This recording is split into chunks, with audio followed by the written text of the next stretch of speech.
Hello বন্ধুরা, কেমন আছো সবাই? আজকের এই ভিডিওতে আমি একজন অভিশপ্ত রাজকুমারীর গল্প বলবো, যে কিভাবে তার প্রেমিকের সাহায্যে তার এই অভিশপ্ত জীবন থেকে বের হয়ে আসে। তো চলুন বন্ধুরা, দেরি না করে ভিডিওটি শুরু করা যাক। তো গল্পের শুরুতে আমরা একটা বিশাল ভুসু রাজ্য দেখতে পাই। তো সেই ভুসু রাজ্যের যে রাজা, তাকে ওই রাজ্যের আন্ডারে যতগুলো রাজা রয়েছে সবাই তার জন্য উপহার নিয়ে আসে। এবং তখন আমরা সেই রাজার মেয়ে বা রাজকুমারী তুরান্দুতকে দেখতে পাই, যে কি না তার বাবার রাজ্যের পুরো ম্যাপের উপর দিয়ে খেলতে শুরু করে। তো হঠাৎ করে খেলতে খেলতে তুরান্দুত একটা জায়গায় গিয়ে পা আটকে পড়ে যায়। তখন তার বাবা বলে, এই জায়গাটা কোনটা, এই জায়গাটা আমার চাই। তখন তার সেনাপতি বয়ান তার বাবা মানে রাজাকে বলে, এই জায়গাটা আমাদের রাজ্যের অংশ নয়, এটা আলাদা একটা রাজ্য, তার নাম হচ্ছে মালভিয়া। তখন রাজা তার সেনাপতিকে বলে, আমি চাই এই রাজ্য আমার দখলে নিতে, তোমরা এখনই যাও রাজ্যটি দখল করে নিয়ে আসো। ঠিক তখন সেনাপতি তার সৈন্যদের নিয়ে সেই রাজ্যে দখল করার জন্য যায়। তখন আমরা মালভিয়া রাজ্যের রাজা রানী এবং তাদের রাজকুমার কেলাফকে দেখতে পাই। তো সেই রাজ্যের 3টি ব্রেসলেট থাকে, তার একটা থাকে রাজার কাছে, একটা থাকে রানীর কাছে এবং আরেকটা থাকে রাজকুমারের কাছে। তো এই 3টি ব্রেসলেট যদি কেউ একসাথে পরে নেয় তাহলে তার জীবন অভিশপ্ত হয়ে যাবে এবং সে অশুভ শক্তির অধিকারী হয়ে যাবে। এই রাজ্যের মাস্টার জু, যে কিনা রাজকুমারকে অস্ত্র শিক্ষা দিচ্ছিল, ঠিক তখনই তাদের ওপর ফুসু রাজ্য থেকে আক্রমণ হয় এবং তারপরে আমরা দেখতে পাই যে মালভিয়া রাজ্যের রাজা এবং রানী সকলেই মারা যায়। এবং এই রাজ্যের যে মাস্টার জু, সে এই রাজ্যের রাজকুমার কেলাফকে নিয়ে তার আগের রাজ্য বা তার আগের ঘর ভুসু রাজ্যে চলে যায় এবং সেখানে গিয়ে সে দেখে তার ওয়াইফ যে মারা গিয়েছে এবং তার একটি ছোট মেয়ে রয়েছে, তার নাম হচ্ছে লেওয়া। তো তারপরে আমরা দেখতে পাই যে মাস্টার জু ক্যালাফকে তার একটা নাম দেয়, কারণ তার চোখ ছিল নীল, যার কারণে তাকে নীল নাম দেওয়া হয়। এবং নীল এবং লেওয়া ছোট থেকে ধীরে ধীরে বড় হতে থাকে। পরের সিনে আমরা দেখতে পাই সেনাপতি বয়ান মালভিয়া রাজ্য জয় করে ভুসু রাজ্যে চলে আসে এবং সে আসার সময় সেই 3টি ব্রেসলেট নিয়ে আসে এবং রাজাকে উপহার দেয়।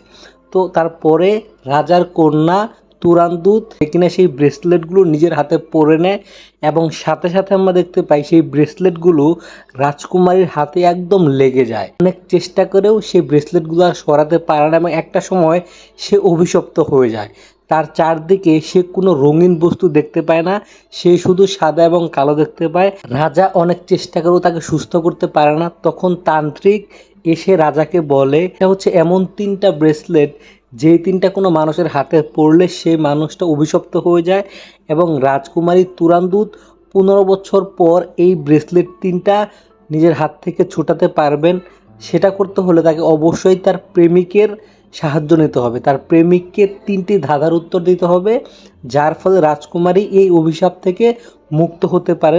যদি 18 বছরের মধ্যে রাজকুমারী এই অভিশাপ থেকে মুক্ত না হয় তাহলে সে মারা যেতে পারে। তো এইভাবেই রাজকুমারী বড় হতে থাকে এবং আরেক পাশে আমরা দেখতে পাই মালভিয়া রাজ্যের রাজকুমার ক্যালাফ নীল নামে এই রাজ্যেই লেওয়ার সাথে বড় হতে থাকে, যে কিনা আতশবাজি শেখার জন্য কাজ করছিল। এবং তখন নীল এবং লেওয়া আতশবাজির যে কারখানা রয়েছে, রাজকীয় কারখানা, সেখানে যায় এবং তারা আতশবাজি দেখতে থাকে। তো এখানে যারা প্রহরী থাকে তারা তাদের দেখে নেয় এবং তারা ওখান থেকে দৌড়ে পালিয়ে যায়। তো পালাতে পালাতে তারা একটা সময় ভুসু রাজ্যের মেন রাজপ্রাসাদে চলে আসে, যেখানে কি না ওই রাজ্যের রাজকুমারী তুরান্দুত তার সেনাপতি বয়ানের সাথে অস্ত্র পরিচালনা করছিল। নীল যখন রাজকুমারী তুরান্দুতকে প্রথম দেখাতেই রাজকুমারী তার অনেক বেশি ভালো লেগে যায় এবং সে দেখতে পায় যে সেনাপতি বয়ান রাজকুমারীর উপর প্রহার করছে। তখন সে ওখানে যায় এবং সেনাপতি বয়ানকে বলে, তুমি কীরকম পুরুষ, একটা মেয়ের গায়ে আঘাত করছো।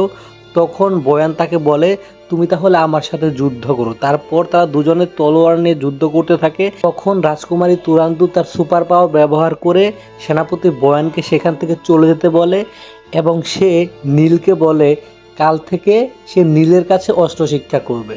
তো নীল রাজি হয়ে যায়। তো এরপরে আমরা দেখতে পাই নীল সময় পেলেই রাজপ্রাসাদে চলে আসতো এবং সে রাজকুমারীকে অস্ত্র শিক্ষা দিত। তো এইভাবে রাজকুমারী এবং নীলের মধ্যে খুব সুন্দর একটি সম্পর্ক গড়ে ওঠে। তারা একে অপরের সাথে অনেক বেশি সময় কাটাতে থাকে। রাজকুমারীর অনেক বেশি সুপার পাওয়ার ছিল, কারণ ওই 3টা ব্রেসলেটের কারণে তার এক ধরনের অশুভ শক্তি ছিল। তো রাজকুমারী তখন নীলকে বলতো যে তুমি সবসময় এখানে এসো, কিন্তু পূর্ণিমার রাতে কখনো এখানে এসো না, কারণ ওই রাতে আমি নিজেকে কন্ট্রোল করতে পারি না। তো ধীরে ধীরে আমরা দেখতে পাই যে একটা সময় পূর্ণিমার রাত চলে আসে এবং নীল তখন রাজপ্রাসাদে চলে আসে এবং চলে এসে সে দেখে রাজকুমারী তুরান্দুত নিজেকে বন্দি করে রেখেছে। তো তখন সে ওখানে যায় এবং রাজকুমারী তুরান্দুতকে সমস্ত বাধা থেকে ছাড়িয়ে নেয় এবং তারপরে রাজকুমারীর উপরে যখন সেই শক্তিটা ভর করে তখন সে নীলকে মারতে চায় এবং নীলকে বলে তুমি আর কখনোই এই প্রাসাদে এসো না।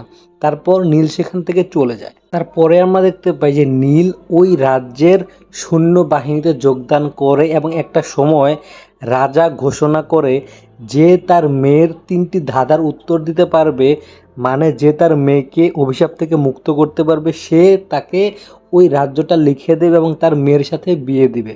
তখন আমরা দেখতে পাই যে এই কথাটা শোনার পর যখন নীল ওই 3টি ব্রেসলেট দেখতে পায় তখন তার ছোটবেলার কথা মনে পড়ে যায় এবং সে তখন রাজাকে বলে যে আমি এই কাজটি করতে চাই, রাজকুমারের 3টা ধাঁধার উত্তর আমি দিতে চাই। এই কথা শুনে রাজা অবাক হয়ে যায়, কারণ সে কোনো রাজবংশের ছিল না, সে একজন সাধারণ কর্মচারী, কিন্তু সাধারণ মানুষ সবাই নীলকে সাপোর্ট করতে থাকে এবং সবাই বলতে থাকে নীলকে একটা সুযোগ দেওয়া হোক। তো রাজা সেটা মেনে নেয় এবং নীলকে একটা সুযোগ দেয়। তো তারপরে আমরা দেখতে পাই রাজকুমারী নীলের কাছে যায় এবং তাকে একটি ধাঁধা উত্তর দিতে বলে। প্রশ্নটা শুনেই নীল ভাবতে থাকে, কিন্তু সে একটা সময় এই ধাঁধার উত্তর দিতে ব্যর্থ হয় এবং তাকে যখনই হত্যা করতে নিয়ে যাওয়া হবে তখন সে এই ধাঁধার উত্তরটি খুঁজে পায় এবং ধাঁধার উত্তরটি বলে। তারপরে আমরা দেখতে পাই যে রাজকুমারীর হাত থেকে একটা ব্রেসলেট ধ্বংস হয়ে যায় এবং রাজকুমারী তখন আতশবাজি পোড়ানোর মাধ্যমে এটা সবাইকে জানান দেয় যে নীলের জবাব সঠিক ছিল।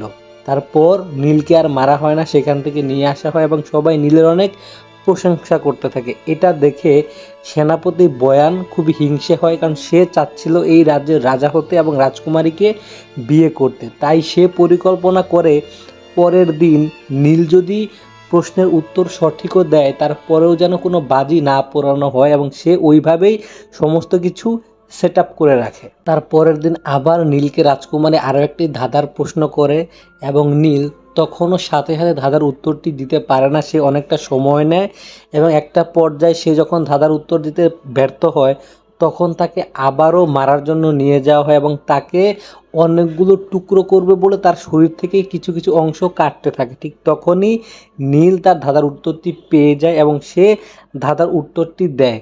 তো ঠিক তখন রাজকুমারীর দ্বিতীয় ব্রেসলেটটাও ধ্বংস হয়ে যায়। যখন রাজকুমারী আতশবাজি পোড়াতে যাবে ঠিক তখন সেনাপতি বয়নের লোকজন এসে বাজি পোড়ানো বন্ধ করে দেয়।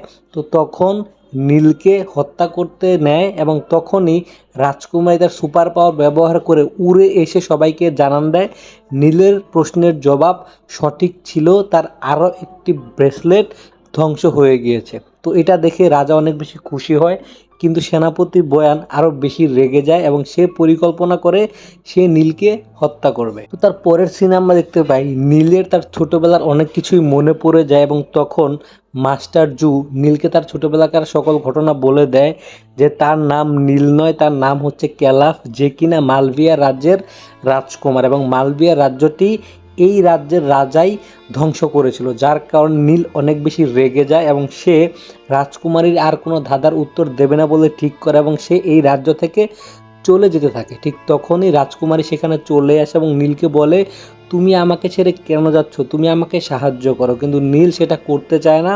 তারপর নীল নিজে নিজেকে হত্যা করতে চায়, যখনই সে আহত হবে ঠিক তখনই রাজকুমারীর তৃতীয় ধাঁধার উত্তর সে দিয়ে দেয় এবং সাথে সাথে রাজকুমারীর তৃতীয় ব্রেসলেটটাও ধ্বংস হয়ে যায় এবং রাজকুমারী তার অভিশপ্ত জীবন থেকে মুক্তি পায়। তখনই নীল অজ্ঞান হয়ে পড়ে এবং রাজকুমারী নীলকে নিয়ে তার রাজপ্রাসাদে নিয়ে যায় এবং নীলকে সুস্থ করে তোলা হয়। তার পরের সিনে আমরা দেখতে পাই নীলের পাশে রাজকুমারী বসে রয়েছে এবং সে তাকে বলে কিছুদিনের মধ্যেই তাদের বিবাহ হতে চলেছে এবং সে হতে চলেছে এই রাজ্যের রাজা।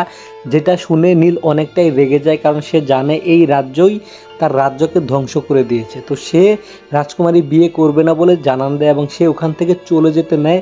ঠিক তখনই সেখানে সেনাপতি বয়ান এসে হাজির হয় এবং সে নীলকে হত্যা করতে চায় এবং সে রাজাকে বলে যে নীল এই রাজ্যের কেউ নয়, মূলত নীল মালভিয়া রাজ্যের রাজকুমার, যে কিনা এখানে প্রতিশোধ নিতে এসছে।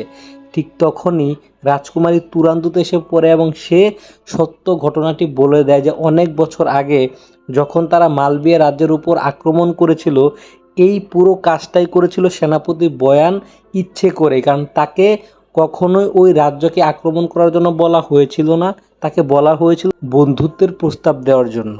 তারা যাতে বন্ধুত্বের প্রস্তাব গ্রহণ করে এজন্যই মূলত তাদেরকে পাঠানো হয়েছিল, কিন্তু সেনাপতি বয়ান সেটা না করে সে নিজে থেকেই মালভিয়া রাজ্যের উপর আক্রমণ করে এবং রাজ্যটি ধ্বংস করে দেয়। এটা শোনার পর নীল অনেক বেশি রেগে যায় এবং সে সেনাপতি বয়ানের উপর আক্রমণ করে। সেনাপতি বয়ানও তার উপর আক্রমণ করে, কিন্তু সেনাপতি বয়ান সেই 3টি ব্রেসলেটের ভাঙা অংশ দিয়ে সে নিজে অমরত্ব লাভ করে নিয়েছে তান্ত্রিকের মাধ্যমে, মানে তাকে কেউ মারতে পারবে না। তো সবাই মিলে যখন সেনাপতি বয়ানের উপর আক্রমণ করে, কেউই সেনাপতি বয়ানের সাথে পেরে ওঠে না। তো রাজকুমারী তুরান্দুত রাজকুমারকে নিয়ে সেখান থেকে পালিয়ে যায় এবং বয়ান তাদের পিছু নেয়। একটা সময় আমরা দেখতে পাই বয়ানের উপর আতশবাজির সাহায্যে পুরো একটা পাহাড় ধসে পড়ে, কিন্তু বয়ান সেখানেও কিছুই হয় না, সে আবার গিয়ে রাজকুমারী এবং রাজকুমারের উপর আক্রমণ করতে থাকে।